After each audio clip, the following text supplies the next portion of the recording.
بسم اللہ الرحمن الرحیم۔ سین سٹوری کے دیکھنے والوں کو خوش آمدید۔ دوستو، اگر آپ نے ہمارے چینل کو سبسکرائب نہیں کیا تو سبسکرائب کر لیں، شکریہ۔ ہمارے پڑوس میں ایک 50 سالہ بوڑھا رہتا تھا جو ہر دوسرے روز ہمارے گھر آ کر اپنے بیٹے کے لیے اماں سے میرا ہاتھ مانگتا۔ ہم حیران تھے کیونکہ وہ گھر میں اکیلا رہتا تھا۔ ایک روز اماں نے کہا، آپ کا بیٹا کہاں ہے؟ اس کی کوئی فوٹو وغیرہ بوڑھے کے چہرے کا رنگ اڑ گیا اور کہنے لگا، وہ امریکہ ہوتا ہے۔ اماں نے سوچا لڑکا امیر تو لالچ میں آ کر بنا دیکھے ہی میری شادی کر دی اور رخصت کر دیا۔ شادی کی پہلی رات جب میرا شوہر قریب آیا تو میرے ہوش ہی اڑ گئے، کیونکہ وہ تو وہی۔ اماں کو میری شادی کی بہت فکر رہتی تھی۔ میری عمر 24 سال ہو گئی تھی، لیکن میرے لیے کوئی رشتہ نہیں آ رہا تھا۔ میں نے رشتہ کروانے والی عورت کو بھی کہا ہوا تھا۔ وہ 2-3 رشتے لائی تھی جو اماں کو پسند نہیں آئے تھے اور اماں نے انکار کر دیا تھا۔ کوئی رنڈوا تھا تو کوئی دوسری شادی کا خواہش مند تھا۔ بے شک میں بہت زیادہ خوبصورت تھی، لیکن قبول صورت ضرور تھی۔ اب میں ایسی بھی گئی گزری نہیں تھی کہ اماں مجھے کسی رنڈوے یا دوسری شادی کی خواہش مند شخص سے بیاہ کر اپنا جو بوجھ اتار دیتی۔ میری بھی یہی خواہش تھی کہ میرے لیے جس کا بھی رشتہ آئے وہ کموارا اور میرا ہم عمر ہو یا مجھ سے 1-2 سال بڑا ہو۔ میرا نام نسرین ہے اور میرا تعلق مڈل کلاس گھرانے سے تھا۔ جب سے شعور کی دہلیز پر قدم رکھا تھا تب سے گھر میں غربت ہی دیکھتی آئی تھی۔ اب بھی ہمارے حالات ویسے ہی تھے۔ اس کی وجہ یہ تھی کہ میرے بھائی نہیں تھے۔ ہم 2 بہنیں تھیں، میں بڑی تھی اور پروین مجھ سے 4 سال چھوٹی تھی۔ میرے ابا مزدور تھے، کبھی مزدوری لگتی تو کبھی نہیں لگتی تھی۔ گھر کے اخراجات پورے کرنے کے لیے اماں نے ایک بنگلے پر ملازمت کر لی تھی۔ میرے ابا اور اماں دونوں شاکر انسان تھے۔ انہوں نے کبھی اللہ سے شکوہ نہیں کیا تھا کہ ہم غریب کیوں ہیں۔ جیسی زندگی چل رہی تھی وہ اسی پر خوش تھے۔ ہم بہنیں بھی اپنی والدہ پر گئی تھیں۔ میں کھانے کو جو مل جاتا، پہننے کے لیے جو کپڑے مل جاتے تو اس میں شکر ادا کرتے۔ میری عمر اس وقت 10 سال تھی جب اماں نے اپنی کمائی سے ہم بہنوں کے لیے جہیز بنانا شروع کر دیا تھا۔ وہ تھوڑی تھوڑی چیزیں خرید رکھتی گئی تھیں۔ جو چیز پہلے 1000 کی تھی اب وہی چیز 20,000 سے اوپر مل رہی تھی۔ کبھی کبھی میں سوچتی تھی کہ شاید میرے ہاتھوں میں شادی کی لکیر نہیں ہے، میں ساری زندگی کنواری ہی گزار دوں گی۔ میری چھوٹی بہن پروین مجھ سے زیادہ خوبصورت تھی۔ میری رنگت سانولی تھی جبکہ اس کی رنگت صاف تھی۔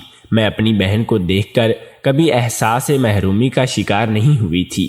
ہم 2 بہنیں صرف میٹرک تک ہی پڑھ سکی تھی۔ غربت کے باعث مزید پڑھنا مشکل ہو گیا تھا، اس لیے ہم دونوں بہنیں باری باری میٹرک کرنے کے بعد گھر بیٹھ گئی تھیں۔ ویسے بھی لوگ کہتے تھے کہ تم دونوں بہنوں نے پڑھ کر کوئی بڑا افسر تو نہیں بن جانا۔ آخر میں شادی کے بعد تم دونوں نے گھر کے برتن دھونے ہیں، ہانڈی پکانی ہے اور اپنے شوہر ساس سسر کی خدمت ہی کرنی ہے، تو پھر پڑھنے کے لیے پیسہ ضائع کرنے کی کوئی فائدہ نہیں ہے۔ مجھے لوگوں کی یہ باتیں بہت ہی بری لگتی تھیں، لیکن میں صبر کر جاتی تھی۔ کہتے ہیں کہ جتنے منہ اتنی باتیں، اور ویسے بھی کوئی کسی کی زبان باندھی تو نہیں کر سکتا تھا۔ سیاسی بیانات میں زبان باندھی ہو جاتی ہے، لیکن جہاں پڑھائی کا معاملہ ہو تو کوئی کسی کو کچھ نہیں کہہ سکتا۔ جیسے جیسے دن گزرتے جا رہے تھے اماں کی پریشانی میں اضافہ ہوتا جا رہا تھا۔ اسے پروین کی بھی فکر تھی۔ اس کا کہنا تھا کہ جب تک میری شادی نہیں ہو جاتی وہ پروین کی شادی کیسے کرے گی، لیکن میں نے اچھا رشتہ آ جائے تو تم دیر نہ کرنا، اس کی شادی کر دینا۔ جب میرا نصیب لکھا ہوگا تو میری بھی شادی ہو جائے گی۔ اماں میری بات پر دل مفسوس کر رہ گئی تھی۔ میں جانتی تھی کہ اماں میرے دکھ سے واقف تھی۔ حالانکہ ہمارے خاندان میں بھی کئی لڑکے غیر شادی شدہ تھے، لیکن ان میں سے کوئی بھی ہم سے بیاہنے کے لیے تیار نہیں تھا، اور اچھے خاصے امیر لوگ تھے۔ وہ جتنے امیر تھے ان کے خواب بھی اونچے ہی تھے۔ میرے ایک ماموں زاد کزن نے تو اپنی پسند کی شادی کی تھی۔ اس نے جس لڑکی سے شادی کی تھی وہ خاصی امیر کبیر تھی اور جہیز میں بہت سارا سامان لائی تھی۔ سنا تھا کہ میرے چچا زاد کزن کا بھائی کسی کھاتے پیتے گھرانے کی لڑکی سے رشتہ ہو چکا تھا۔ ہمارے رشتہ دار ہمیں شادیوں میں بھی کم ہی بلاتے تھے۔ اب کی بار میں نے سوچ لیا تھا کہ اگر کسی کزن کی شادی کا کارڈ آیا تو میں قطع نہیں جاؤں گی، بے شک اماں ابا اور پروین جائیں۔ مجھے ایسے رشتہ داروں سے نفرت ہو گئی تھی جو اپنے سے کم حیثیت رشتہ داروں کو نظر انداز کر دیتے ہیں۔ اماں اکثر ان کا ذکر لے کر بیٹھ جاتی تھی اور شکوہ کرتی تھی کہ میرے اور تمہارے ابا کے بھائیوں نے کبھی بھی ہمارے بیٹیوں کے بارے میں نہیں سوچا، ہر کوئی اونچے خاندانوں میں رشتے کر رہا ہے۔ میں اماں کی بات کہہ کر جواب میں کچھ نہ کہتی، میں نے اپنا نصیب تقدیر کے حوالے کر دیا تھا، بس یہ دعا کرتی تھی کہ ہم بہنوں کے حق میں جو بھی ہو بہتر ہو۔ ایک دن ابا کام پر چلا گیا تو اماں بھی کام پر جانے کی تیاری کرنے لگی۔ اسی دوران بیرونی دروازہ بجا تو میں نے دروازہ کھول کر دیکھا، باہر ہمارے پڑوس میں رہنے والا 50 سالہ بوڑھا کھڑا تھا۔ اس کا نام شرافت تھا اور وہ اکیلا ہی رہتا تھا۔ میں نے پوچھا، ہاں چچا، کیا بات ہے، کیوں آئے ہو؟ اس بوڑھے کو شاید میرا چچا کہنا برا لگ گیا تھا۔ اس نے منہ بناتے ہوئے کہا کہ دیکھو لڑکی، مجھے چچا مت کہو، میں تمہارا چچا نہیں ہوں۔ یہ بات یاد رکھنا کہ چچا ماما یہ سب سگے رشتے ہوتے ہیں، باقی غیر ہی ہوتے ہیں۔ مجھے اس کی بات بری عجیب سی لگی، حالانکہ وہ میرے باپ کی عمر کے برابر تھا۔ میں اسے چاچا نہ کہتی تو کیا کہتی؟ خیر میں نے پوچھا کہ اچھا ٹھیک ہے، تم بتاؤ کیوں آئے ہو؟ ابا تو گھر پر نہیں ہے، ابھی کام پر گئے ہیں۔ بوڑھے شرافت نے کہا کہ مجھے تمہاری ماں سے بات کرنی ہے۔ کیا وہ گھر پر ہے؟ اماں گھر پر ہی تھی، اسی لیے میں نے کہا کہ ہاں اماں بیٹھی ہے، تم یہیں ٹھہرو، میں اماں کو بھیجتی ہوں۔ میں صحن میں بیٹھی اماں کو جا کر بوڑھے شرافت کے بارے میں بتایا تو وہ حیران ہوئی اور بڑبڑاتی ہوئی دروازے کی طرف بڑھی، یہ بوڑھا کیا کرنے آیا ہے؟ تھوڑی دیر کے بعد اماں نے بوڑھے شرافت کو بیٹھک میں بٹھایا اور مجھے چائے بنانے کی ہدایت کی۔ بوڑھا شرافت آج ہمارے گھر میں پہلی بار آیا تھا۔ اسے ہمارے محلے میں رہتے ہوئے 1 سال ہو گیا تھا۔ ہمارے محلے میں رہنے سے پہلے وہ کسی اور علاقے میں رہتا تھا اور وہ اکیلا رہتا تھا۔ اس کی بیوی بچے نہیں تھے۔ وہ کیا کرتا تھا، کیسے گزر اوقات کرتا تھا، کبھی کسی نے پوچھنے کی ضرورت محسوس نہیں کی تھی، کیونکہ وہ بہت ہی کم لوگوں سے ملتا تھا۔ میں چائے بنا کر بیٹھک میں لے گئی تو بوڑھا شرافت ایک چارپائی پر بیٹھا ہوا تھا، جبکہ اماں دوسری چارپائی پر بیٹھی تھی۔ میں نے چائے میز پر رکھ کر ایک نظر بوڑھے شرافت پر ڈالی اور بیٹھک سے چلی گئی۔ تھوڑی دیر کے بعد بوڑھا شرافت چلا گیا تو اماں آ گئی۔ میں نے اماں سے پوچھا، اماں یہ بوڑھا تم سے کیوں ملنے آیا تھا؟ اماں نے چند لمحے سوچا، پھر کہنے لگی، وہ تمہارے لیے رشتہ لے کر آیا تھا۔ میں یہ بات سن کر چونکی اور اماں سے سامنے بیٹھتے ہوئے بولی، وہ میرا رشتہ کس کے لیے لے کر آیا تھا؟ اماں نے کہا کہ وہ اپنے بیٹے کے لیے تمہارا رشتہ لینے آیا تھا۔ میں حیران رہ گئی۔ میں نے کہا کہ اماں اس کا تو کوئی بیٹا نہیں ہے، وہ تو اکیلا ہی رہتا ہے۔ اماں نے سر ہلاتے ہوئے کہا تھا کہ ہاں یہی سوال میں نے اس سے کیا تھا کہ اس نے کہا کہ اس کا بیٹا امریکہ میں رہتا ہے اور وہاں پڑھنے گیا تھا۔ پڑھنے کے بعد اس نے وہیں نوکری کر لی اور بہت بڑے عہدے پر بیٹھا ہے، اچھے خاصے پیسے کما رہا ہے۔ اور امریکہ کا سن کر تو میرے اندر جیسے لڈو پھوٹ پڑے، مجھے یوں لگا جیسے میرے نصیب کھل گئے ہیں۔ جب میرے رشتہ داروں کو پتہ چلے گا کہ میرے لیے امریکہ میں رہنے والے لڑکے کا رشتہ آیا ہے تو وہ جل بھن کر کوئلہ بن جائیں گے۔ میں نے سوچا، پھر اماں سے پوچھا، پھر تم نے کیا جواب دیا؟ اماں نے کہا کہ میں نے ابھی اسے کوئی جواب نہیں دیا۔ میں نے اس سے کہا ہے کہ وہ پہلے مجھے اپنی بیٹے کی تصویر دکھائے، اگر میری بیٹی کو تمہارا بیٹا پسند آ گیا تو میں شادی کے لیے ہاں کہہ دوں گی۔ اماں کام پر چلی گئی اور ہم دونوں بہنوں بوڑھے شرافت کے بیٹے کے حوالے سے گفتگو کرنے لگے۔ خوشی کے مارے تو میرے پیر زمین پر نہیں ٹک رہے تھے۔ میری بہن کہتی تھی کہ نسرین شادی کے بعد امریکہ جا کر مجھے بھول نہ جانا، ورنہ میں ساری زندگی تم سے نہیں بولوں گی۔ میں پروین کی بات پر ہنس دیتی تھی اور کہتی تھی کہ پگلی میں تم سب کو کیوں بھولوں گی، بلکہ اللہ نے چاہا تو میں تمہاری شادی بھی کسی امریکی لڑکے سے کروا دوں گی، تم بھی ساری زندگی عیش کرنا۔ مجھے اب انتظار تھا کہ کس طرح میرا رشتہ بوڑھے شرافت کے امریکی بیٹے سے ہو جائے اور میں اپنے گھر کی ہو جاؤں۔ 2-3 روز گزرے تھے کہ ایک شام بوڑھا شرافت پھر اپنے بیٹے کا رشتہ لے کر آ گیا۔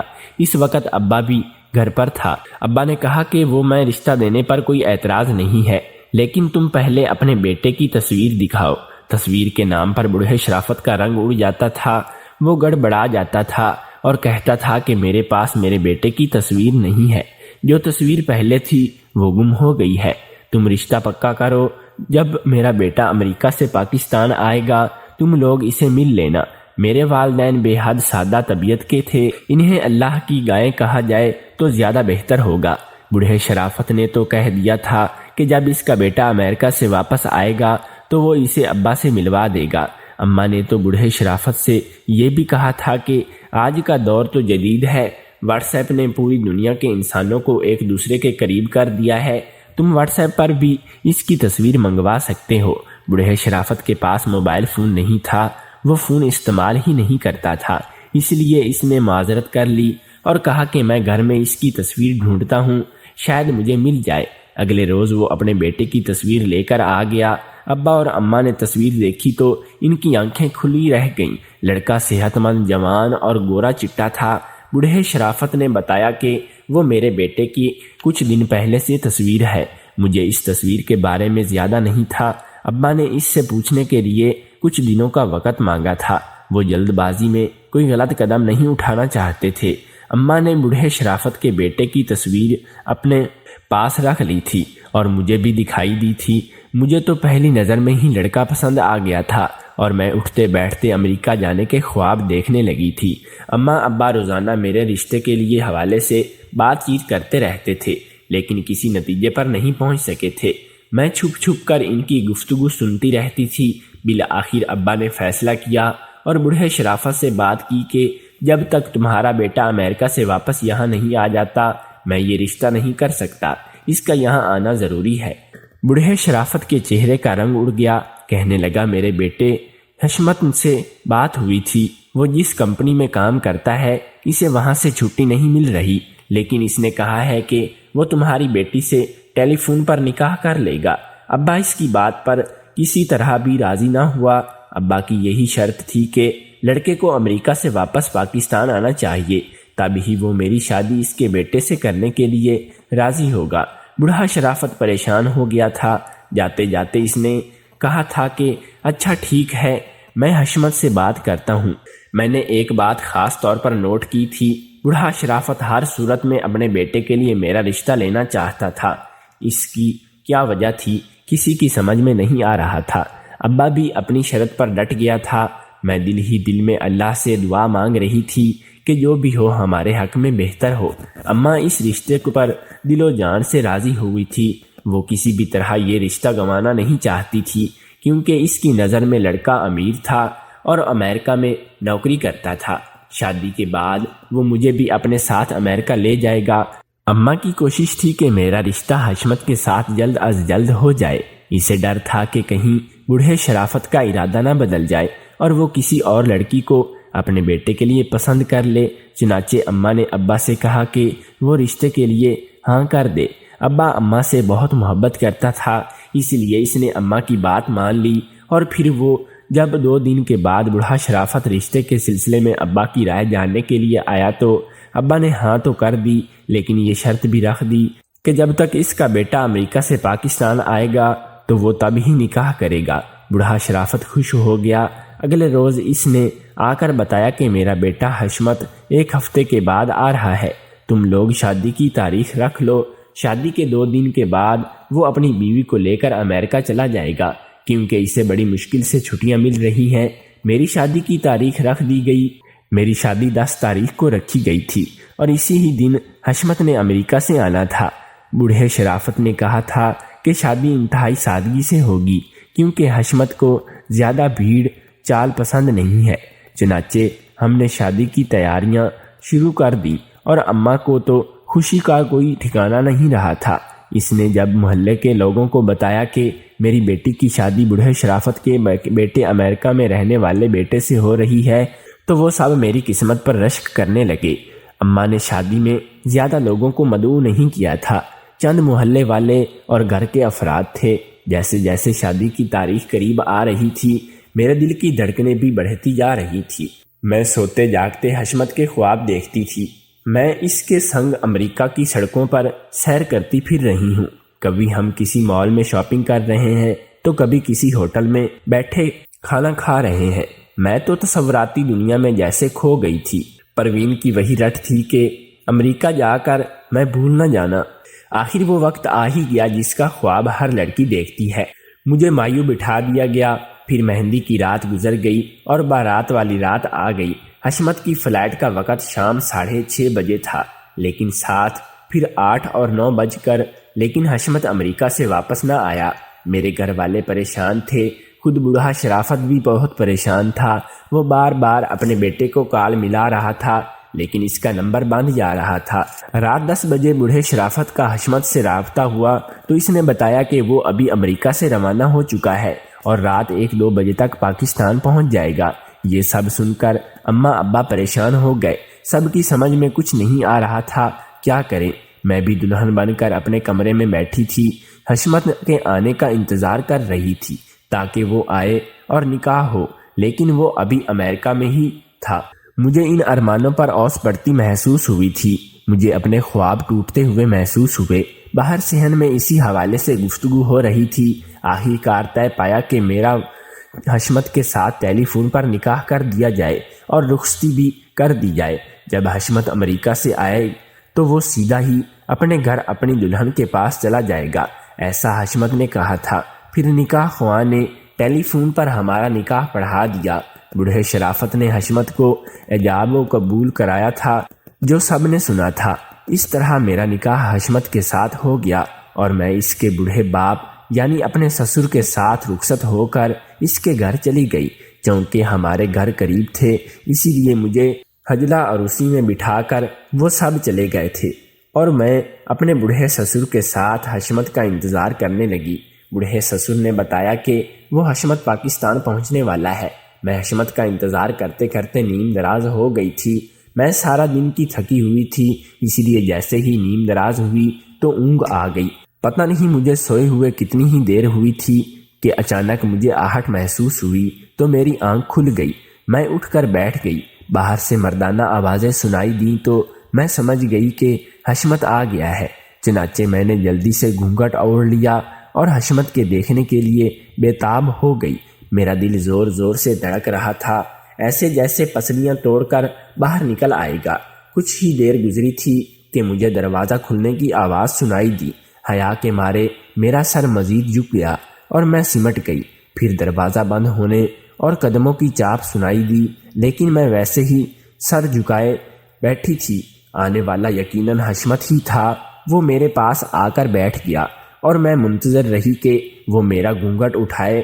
کچھ لمحے گزرنے کے بعد اس نے میرا گھونگھٹ اٹھایا، لیکن میں شرم کے مارے آنکھیں نہ اٹھا سکی۔ تم بہت پیاری لگ رہی ہو نسرین بیگم، ایک آواز میری سماعتوں میں پڑی تو میں نے بے اختیار چونکتے ہوئے آنکھیں اٹھائیں۔ اپنے سامنے بیٹھے شخص کو دیکھ کر میرے ہوش ہی اڑ گئے، کیونکہ میرے پاس میرا شوہر حشمت نہیں بلکہ وہ بوڑھا شرافت ہی بیٹھا ہوا تھا۔ اس نے ہی میرا گھونگھٹ اٹھایا تھا۔ مجھے اسے دیکھ کر غصہ آ گیا اور میں اس کا ہاتھ جھٹک دیا۔ یہ کیا بدتمیزی ہے چچا؟ شرافت، میں تمہارے بیٹے کی امانت ہوں۔ میرے لہجے میں دنیا جہاں کی نفرت تھی۔ بوڑھا شرافت حیران ہو کر کہنے لگا، ارے بھلا میں تم سے کیوں بدتمیزی کروں گا؟ اور تم مجھے اب چچا نہ کہا کرو، میں تمہارا چچا نہیں۔ اور یہ تم کس بیٹے کی بات کر رہی ہو؟ میرا کوئی بیٹا نہیں ہے۔ جب میری شادی ہی نہیں ہوئی تھی تو میرا بیٹا کہاں سے پیدا ہو گیا؟ بوڑھے شرافت کی بات سن کر مجھے اپنا دل ڈوبتا ہوا محسوس ہوا۔ میں نے سوکھے حلق کو تر کرتے ہوئے پوچھا کہ چچا، میں تمہارے اس بیٹے حشمت کی بات کر رہی ہوں جس سے میرا نکاح ہوا ہے اور وہ امریکہ سے آ رہا ہے۔ میری بات پر بوڑھے شرافت کے چہرے پر مسکراہٹ رنگ گئی اور وہ مکاری سے کہنے لگا، دیکھو نسرین بیگم، میں تمہیں پہلے ہی بتا چکا ہوں کہ میرا کوئی بیٹا نہیں ہے۔ تمہارا جس حشمت سے نکاح ہوا ہے وہ میں ہی ہوں۔ میں تمہارا شوہر ہوں اور تم میری بیوی ہو۔ یہ سننا تھا کہ مجھے یوں لگا جیسے کسی نے میرے سر پر بم پھاڑ دیا ہو۔ میں ساخت سی نظروں سے اسے دیکھتی رہ گئی تھی، جو میرے باپ کی عمر کا تھا اور اس نے دھوکے سے مجھ سے نکاح کر لیا تھا۔